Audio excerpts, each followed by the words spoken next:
మన మర్రి golden diamonds లో ఎంత పెద్ద డిజైనర్ నెక్లెస్ అయినా ఎటువంటి మేకింగ్ ఛార్జీలు లేకుండా కేవలం 9% VA మాత్రమే. Marri golden diamonds, the honest jeweller, Kukatpally, Hyderabad. ఎప్పుడైనా పార్టీ తలెత్తుకునే పనులు చేస్తాను తప్ప తలదించుకునే పనులు చేయనని కేంద్ర మంత్రి బండి సంజయ్ అన్నారు. తన కుమారుడిపై వచ్చిన ఆరోపణల నేపథ్యంలో రాజకీయంగా తనను దెబ్బతీసేందుకు కుట్రగా పేర్కొన్నారు. కొందరు తనను ఎదుర్కోలేక దుష్ప్రచారం చేస్తున్నారని బండి సంజయ్ మండిపడ్డారు. ధర్మం లేని భారతీయ జనతా పార్టీ లేదు. అరే 80% హిందువుల కోసం పనిచేసే పార్టీ నా భారతీయ జనతా పార్టీ. నేను ఏ రోజు కూడా పార్టీ తలవంచుకునే పని చేయనన్నా. శాతగాని మూర్ఖులు, ధైర్యంగా రాజకీయంగా ఎదుర్కోలేని దద్దమ్మలు ఇలా ఏదో చేసి బండి సంజయ్ని గాని భారతీయ జనతా పార్టీని ఇబ్బంది పడితే నేను ఫామ్ హౌస్ లో ఎలుకని కాదన్నా.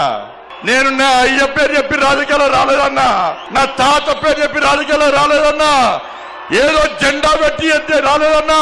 నేను కాశాపు జెండాను, కమలపు జెండాను భుజం మీద మోసుకొని ఒక ఏబీవీపీ కార్యకర్తగా, ఒక యువమోర్చా కార్యకర్తగా, ఒక నరేంద్ర మోడీ శిష్యునిగా సగర్వంగా భారతీయ జనతా పార్టీ కార్యకర్తని తలెత్తుకొని తిరిగి పనిచేస్తే తప్ప తల వంచే పని చెయ్యన్నా.